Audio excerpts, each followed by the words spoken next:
വളരെ ദൗർഭാഗ്യകരമായ സംഭവമാണ്. ട്രെയിനിൽ സാധാരണക്കാരുടെ സുരക്ഷയ്ക്ക് യാതൊരു വിലയില്ലാത്ത ഒരു സ്ഥിതിവിശേഷം വന്നിരിക്കുകയാണ്. വളരെ ഗൌരവത്തോടുകൂടി റെയിൽവേയും സംസ്ഥാന ഗവൺമെന്റും പോലീസ് ഡിപ്പാർട്ട്മെന്റും ഗൌരവതരമായി ഇക്കാര്യത്തിലുള്ള പരിഹരിക്കാൻ വേണ്ടിയിട്ടുള്ള സംവിധാനങ്ങൾ ചെയ്യണം. കുട്ടികളൊക്കെ ധാരാളം പഠിക്കുന്നവരും അല്ലാത്തവരും ഒരുപാട് യാത്ര ചെയ്യുന്നവരാണ്. പ്രായമായ ആളുകൾ യാത്ര ചെയ്യുന്നതാണ്. ഇതുപോലുള്ള ക്രിമിനലുകൾ ട്രെയിനിൽ കയറി ക്രൂരമായ ആക്രമണം നടത്തുന്നത് തടയാനുള്ള ഫലപ്രദമായ സംവിധാനങ്ങൾ ഏർപ്പെടുത്താൻ റെയിൽവേയും കേരള പോലീസും കൂടി ആലോചിച്ച് നടപടികൾ സ്വീകരിക്കണമെന്നാണ്. കഴിഞ്ഞ ദിവസം സിപിഎമ്മിന്റെ സംസ്ഥാന സെക്രട്ടറി പറഞ്ഞത് കേരളത്തിലെ 40% വരുന്ന തദ്ദേശ സ്ഥാപനങ്ങൾ ഭരിക്കുന്നത് UDF ആണ്. അതിൽ ലീഗുണ്ട്, കോൺഗ്രസ് ഉണ്ട്. അവിടെയെല്ലാം കഴിഞ്ഞ 4 വർഷക്കാലമായി ഇതിന്റെ അതിദാരിദ്ര്യമുക്ത പ്രവർത്തനം നടന്നുകൊണ്ടിരിക്കുക. അവരെല്ലാം പങ്കാളികളാണ്. ഇതൊന്നും പ്രതിപക്ഷ നേതാവ് അറിഞ്ഞില്ലേ? അതിന്റെ മുഴുവൻ പ്രതിപക്ഷ നേതാവ് തള്ളിപ്പറയുകയാണെന്നാണ് ചോദ്യം. ഈ പ്രതിപക്ഷ നേതാവ് എല്ലാ കാര്യങ്ങളും അറിയുന്നുണ്ട്. ഞാൻ അറിയേണ്ട കാര്യങ്ങളൊക്കെ ഒന്നും അറിയാതെ പോകുന്നത് MV ഗോവിന്ദനാണ്. ഇപ്പോഴാണ് അദ്ദേഹം അറിഞ്ഞത്. മന്ത്രിസഭയിലും ചർച്ച ചെയ്യാതെ, ഇടതുമുന്നണിയിലും ചർച്ച ചെയ്യാതെ, പാർട്ടിയിലും ചർച്ച ചെയ്യാതെ PM ശ്രീയിൽ ഒപ്പിട്ട് തെറ്റായിപ്പോയെന്ന് ഇപ്പോഴാണ് തിരിച്ചറിഞ്ഞത്. വൈകിയ തിരിച്ചറിഞ്ഞത്. ഞങ്ങളെന്താണ്, ഗവൺമെന്റ് കുറച്ച് ആളുകളെ സെലക്ട് ചെയ്ത് 64,000 പേർക്ക് സഹായിക്കാൻ തീരുമാനിച്ചാൽ ഞങ്ങളെന്തിനാ അതിനെ എതിർക്കണത്? ഞങ്ങൾ എതിർത്തില്ലല്ലോ. ഞങ്ങളതിനെ എതിർത്തില്ല. അതാണ് ഏറ്റവും ശ്രദ്ധേയമായ കാര്യം. CPM ആണെങ്കിൽ എതിർത്തേനെ, ഞങ്ങളതിനെ എതിർത്തില്ല. പക്ഷേ പോണ പോക്കില് 9.5 കൊല്ലം കഴിഞ്ഞ് പോണ പോക്കില് ഒരു പ്രഖ്യാപനമാണ്. കേരളം അതീവ ദരിദ്രരില്ലാത്ത സംസ്ഥാനമാണ്. ആ പ്രഖ്യാപനമാണ് തെറ്റ്. അതിനെയാണ് വിമർശിച്ചത്. 64,000 പേരെ സഹായിച്ചതിന് പ്രതിപക്ഷം ഒരു സ്ഥലത്തും വിമർശിച്ചിട്ടില്ല. അത് തെറ്റാണെന്ന് പറഞ്ഞിട്ടില്ല. അവരെ ഈ പറയുന്നത് പോലെ സഹായം കൊടുത്തിട്ടില്ല. ഞാൻ കഴിഞ്ഞ 3 വർഷത്തെ പ്ലാനിന്റെ അലോക്കേഷന്റെ ചെലവ് ഈ വകുപ്പിൽ കാണിച്ചു തരാം. പ്ലാൻ ഈ പൈസ ഒന്നും ചെലവാക്കിയിട്ടില്ല ഇതിനുവേണ്ടി. ഇത് PR പ്രൊപ്പഗാൻഡ മാത്രമാണ്. അതീവ ദരിദ്രരില്ലാത്ത സംസ്ഥാനമാണോ കേരളം? ഇത് പ്രഖ്യാപിച്ച ദിവസം അന്ന് ഈ തിരുവനന്തപുരത്ത് പട്ടിണി കൊണ്ടൊരു സ്ത്രീ മരിച്ചില്ലേ? അപ്പൊ ഇത് കള്ളക്കണക്കാണ്, തെറ്റായ കണക്കാണ്. അത് ചൂണ്ടിക്കാണിച്ച വിദഗ്ധരായ ആളുകളെ ഞാൻ ചോദിക്കട്ടെ. RVG Menon, doctor KP Kannan, MK Das, doctor MA Oommen, Aravindasan sir, ഇവരെയൊക്കെ CPM സൈബർ സെല്ല് എത്ര മോശമായിട്ട് ആക്രമിക്കുന്നത്. അവരെ നാട് കടത്താൻ പിണറായി വിജയന് അധികാരമില്ലാത്തതുകൊണ്ടില്ലേ നാട് കടത്തിയനെ. എതിർപ്പിനെ പേടിയാണ്. എതിർക്കുന്നത് സഹിഷ്ണുതയില്ല. എതിർക്കും. ഗവൺമെന്റിലിരിക്കുന്നവർ അധികാരത്തിൽ ആരിരുന്നാലും അവരെ വിമർശിക്കും. ഞങ്ങളുടെ ജോലിയാണ്. ഇന്നലെ മന്ത്രി MB രാജേഷ് എത്ര മോശമായിട്ടുള്ള വാക്കുകളാണ് ഉപയോഗിച്ചത്. പ്രതിപക്ഷ നേതാവ് വിളിച്ചു കൂകുന്ന. സാധാരണ പറയാറുള്ള എന്താ, ഞങ്ങൾക്ക് എഴുത്തും വായനയൊക്കെ അറിയാൻ പാടില്ലാത്തവരാണ് കോൺഗ്രസ്സുകാരെല്ലാം.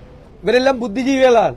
ഇവരുടെ ബുദ്ധിജീവി നാട്യം നടിക്കുന്ന ആളുകളുടെ നാവിൽ നിന്ന് വരുന്ന വാക്കുകളാണ്. കേരളത്തിലെ പ്രതിപക്ഷ നേതാവ് സർക്കാരിന്റെ ഒരു നടപടിയെ വിമർശിച്ചപ്പോ പട്ടി ഓരിയിടുന്നത് പോലെ, കുറുക്കൻ ഓരിയിടുന്നത് പോലെ വിളിച്ചു കൂകുന്നു എന്നുള്ള വാക്ക് അസഹിഷ്ണുതയാണ് ഇവരുടെ മുഖമുദ്ര. പിണറായി വിജയന്റെ സ്വഭാവം ഇവരിലേക്കൊക്കെ വന്നിരിക്കുകയാണ്. ആരും വിമർശിക്കാൻ പാടില്ല. ഒരാളും വിമർശിക്കാൻ പാടില്ല. ശ്രീ കൽപ്പറ്റ ഗവൺമെന്റിനെതിരായി വിമർശിച്ചപ്പോൾ ആ എല്ലാവരും ആദരിക്കുന്ന ആ ബഹുമാനപ്പെട്ട മനുഷ്യനെ കുറിച്ച് എന്ത് മോശമായിട്ടാണ് ഈ സൈബർ മീഡിയയിൽ ആക്രമിക്കുന്നത്. ഇവരിൽ ഇപ്പൊ ഈ അതീവ ദാരിദ്ര്യരഹിത സംസ്ഥാനം എന്നുള്ളത് ചോദ്യം ചെയ്ത പല പ്രഗത്ഭരായ ആളുകളും ഇടതുപക്ഷത്തിന്റെ സഹയാത്രികരായിരുന്നു. ഒരു നാളിൽ അവരൊരു തെറ്റായ കാര്യം ഗവൺമെന്റ് ചെയ്തപ്പോൾ അത് തെറ്റാണ്. അവർ ചോദ്യങ്ങളാണ് ചോദിച്ചത്. അതിനൊരു മറുപടിയില്ല. എന്നിട്ട് അവര് വിമർശിക്കുകയാണ്. അവരുടെ മക്കിട്ട് കയറുകയാണ്. ഇത് ഞാനെപ്പോഴും പറയാറുണ്ട്, പിണറായി വിജയനോട്, ഇത് സ്റ്റാലിന്റെ റഷ്യയല്ല, ഇത് ജനാധിപത്യ കേരളമാണ്. ഇവിടെ ഞങ്ങൾ വിമർശിക്കുക തന്നെ ചെയ്യും. ഇവിടെ PR പ്രൊപ്പഗാൻഡയായിട്ട് ഇറങ്ങിയാൽ ഞങ്ങൾ അതിനെ ജനങ്ങളുടെ മുന്നിൽ തുറന്നു കാട്ടും. ഈ PR പ്രൊപ്പഗാൻഡയൊന്നും കേരളത്തിൽ നടക്കില്ല.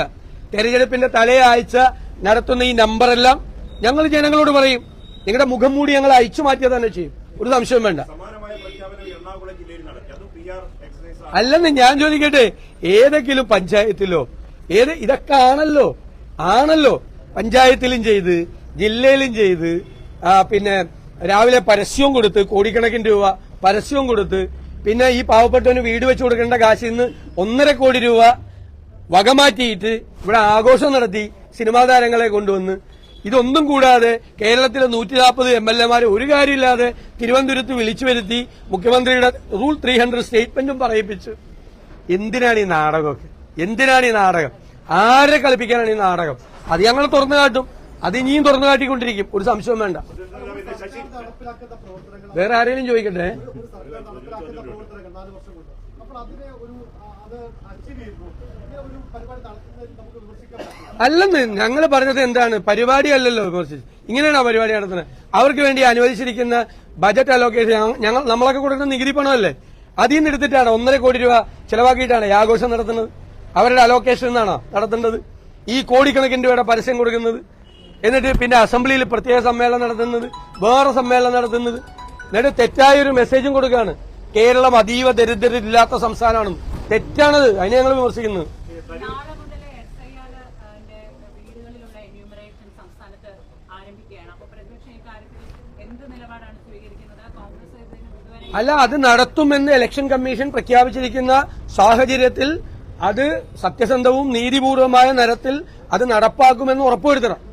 ഇപ്പൊ ഓൾ പാർട്ടി മീറ്റിംഗ് വിളിച്ചിട്ടുണ്ട്, ഗവൺമെന്റ് വിളിച്ചിട്ടുണ്ട്, ഞങ്ങൾ അതുമായിട്ട് സഹകരിക്കും. എന്നിട്ട് ഗവൺമെന്റ് കൂടി ഇക്കാര്യം ഉറപ്പുവരുത്തുന്നതിന് വേണ്ടി, കാരണം വോട്ടർ പട്ടികയിൽ നിന്ന് 52.5 ലക്ഷം പേര് നീക്കം ചെയ്യാൻ, ഒരു 140 നിയോജക മണ്ഡലത്തിൽ ശരാശരി ഒരു നിയോജക മണ്ഡലത്തിൽ നിന്ന് 37,000-ലധികം പേരുടെ വോട്ടുകൾ നീക്കം ചെയ്യപ്പെടുകയാണ്. പലയിടത്തും 35,000 മുതൽ 40,000 പേരുടെ വരെ വോട്ടുകളാണ് നീക്കം ചെയ്യപ്പെടുന്നത്. ഇപ്പൊ ഈ ലോക്കൽ ബോഡി ഇലക്ഷൻ നടക്കുമ്പോൾ രാഷ്ട്രീയ പ്രവർത്തകർ മുഴുവൻ ലോക്കൽ ബോഡി തെരഞ്ഞെടുപ്പിന് വേണ്ടി പോകുമ്പോൾ മനഃപൂർവ്വമായിട്ടാണ് ഈ ലോക്കൽ ബോഡി ഇലക്ഷന്റെ സമയത്ത് കേന്ദ്ര തെരഞ്ഞെടുപ്പ് കമ്മീഷൻ ഇത് അടിച്ചേൽപ്പിക്കുന്നത്. സംസ്ഥാനത്തെ BJP ഒഴിച്ചുള്ള രാഷ്ട്രീയ കക്ഷികളും സ്റ്റേറ്റ് ഇലക്ടറൽ ഓഫീസറും അവിടെ അറിയിച്ചു ഈ സമയത്ത് ഇത് ചെയ്യരുത്, എന്നിട്ടും അവർ മനഃപൂർവ്വം നടത്തുവാണ്. സത്യത്തിൽ രാഷ്ട്രീയ പ്രവർത്തകരാണ് ജനങ്ങളെ സഹായിക്കുന്നത്. ഈ സമയത്ത് അവര് പ്രാദേശിക തെരഞ്ഞെടുപ്പുമായി നടക്കുന്ന ഒരു സമയത്ത് ഇത് അടിച്ചേൽപ്പിക്കുക എന്ന് പറയുന്നത് ഒരു ശരിയായ നടപടിയല്ല. അതായത് സത്യസന്ധവും നീതിപൂർവമായ തെരഞ്ഞെടുപ്പാണ് ഒരു ജനാധിപത്യ പ്രക്രിയയിലെ ഏറ്റവും വലിയ മുഖമുദ്ര. അത് ഇല്ലാതാക്കാനാണ് ഇവർ ശ്രമിക്കുന്നത്.